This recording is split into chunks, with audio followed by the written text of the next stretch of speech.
Tired of feeling lost in a sea of misinformation? Learn how to separate fact from fiction and navigate the digital world with confidence in this video. It feels like every time you open your phone, you're wading through a swamp of questionable headlines, bizarre claims, and photos that look just a little too perfect. You're not alone.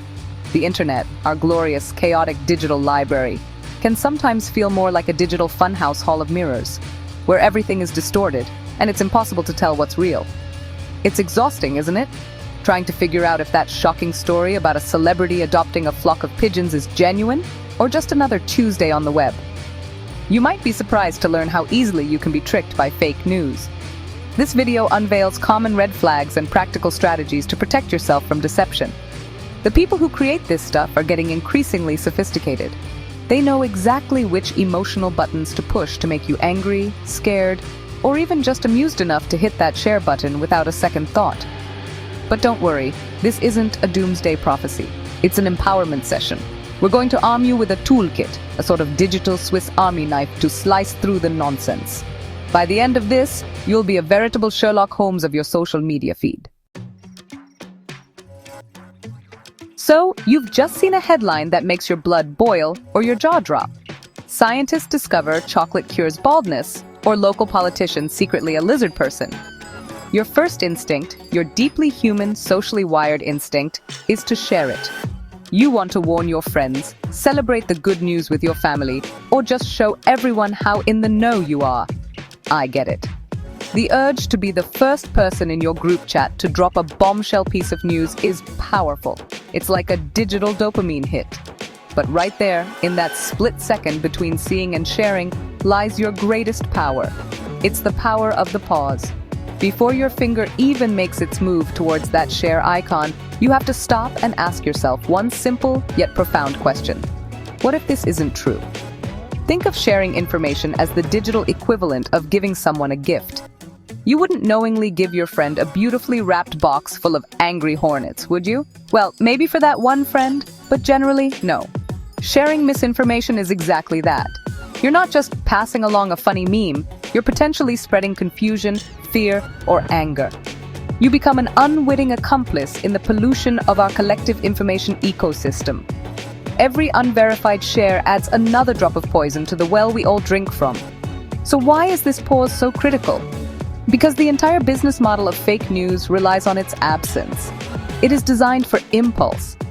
The creators of this content are banking on your emotional reaction overriding your rational brain. They want you to be so outraged or elated that you don't stop to think. By simply taking a moment to breathe and engage your critical thinking, you are throwing a massive wrench in their entire operation. You're refusing to be a pawn in their game. This isn't just about protecting yourself. It's about being a responsible digital citizen. It's about keeping our shared online spaces usable and sane for everyone. All right, you've taken the pause. Fantastic. Now, it's time for some detective work. The first and most important clue in any investigation is the source. Who is telling you this? Where is this information actually coming from? Is it from a well-established news organization with a long history of journalistic standards? Or is it from a website called something like realtruepatriotnews.biz that seems to have appeared online about 15 minutes ago? The URL itself can be a huge giveaway. Look for strange domain endings like .co masquerading as .com or overly complex web addresses designed to mimic legitimate sites. These are the digital equivalent of a trench coat and a fake mustache. Next, you need to investigate the source itself. Don't just stay on the article page. Open a new tab and do some digging. What is this outlet? Click on their About Us page. A legitimate news source will be transparent about its mission, its funding, its leadership, and its contact information. If the About Us page is vague, full of grammatical errors, or just a rant about the mainstream media, that's a massive red flag. It's like going on a date and when you ask them what they do, they just hiss and throw a smoke bomb. You should probably leave. Search for the outlet's name online. What do other, more established sources say about them? Do they have a reputation for accuracy or for pushing a specific biased agenda? Finally, look beyond the outlet to the author of the piece, if one is even listed. Is the author a real person? A quick search of their name should bring up a professional history, other articles they've written, or a social media presence that aligns with a professional journalist. If the author is anonymous, or if their name only exists on that one website, be extremely skeptical. A lack of a credible author is like receiving an unsigned letter slid under your door. It might contain the secrets of the universe, but it's far more likely to be nonsense from your weird neighbor. Trustworthy information is proud to show its work and stand by its name. Anonymity is the best friend of deception. Now that we've vetted the source, let's zoom in on the content of the article itself. It's time to put on our editor's visor and look for the cracks in the story. Fake news articles are often riddled with errors that a reputable news organization's editing and fact-checking process would have caught. The most obvious of these are glaring spelling and grammar mistakes. While a minor typo can happen to anyone, an article littered with them suggests a profound lack of professionalism. It's a sign that the piece was likely rushed out with little to no oversight, which is not how credible journalism works. Think of it as a restaurant with a dirty kitchen. If they can't be bothered to keep the place clean, you probably shouldn't trust the food. Beyond the typos, you need to scrutinize the actual facts presented. Are there dates, statistics, or direct quotes? If so, do they hold up? A common tactic is to use old news and present it as if it's happening right now. The article might describe a protest that actually took place 5 years ago, but use an urgent, present-tense headline to stir up fresh outrage.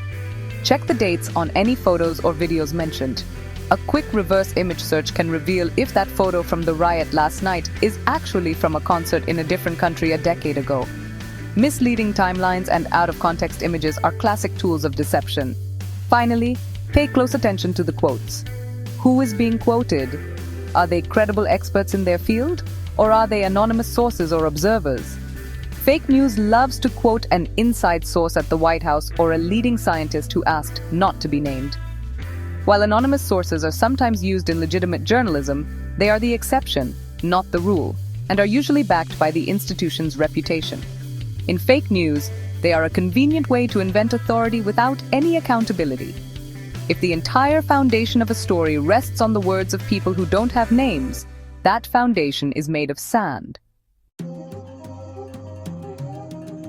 Every single story is told from a perspective.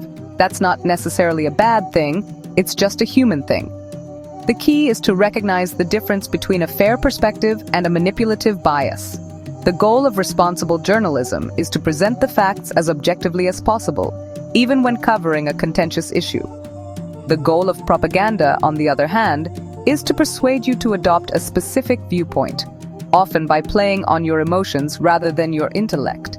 The first thing to look for is emotionally charged language. Words like disgusting, heroic, evil, miraculous, or shameful are often indicators of opinion, not objective reporting. Think about the tone of the article. Is it trying to inform you, or is it trying to make you angry or afraid? Look for what's called loaded language. Words and phrases that are so packed with emotional baggage that they're not trying to describe a situation. They're trying to tell you how to feel about it. For example, compare the phrases undocumented immigrant and illegal alien. They can refer to the same person, but they are designed to provoke vastly different emotional responses.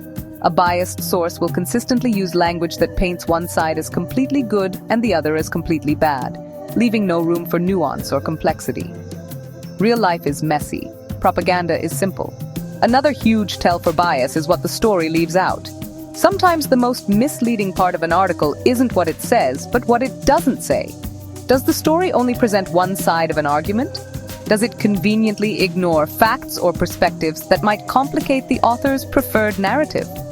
For instance, an article about a new tax might only talk to people who hate it, without interviewing any economists who support it, or explaining the public services it's intended to fund. This is called cherry-picking, and it's a deliberate attempt to give you an incomplete and therefore misleading picture of reality. Always ask yourself, what's missing from this story? At this point, you might be thinking, this is a lot of work. I don't have time to be a full-time digital detective for every article I see. And you're right, it can be daunting. But the good news is, you don't have to do it all alone. There are entire organizations staffed by professional, nonpartisan detectives whose entire job is to do this work for you.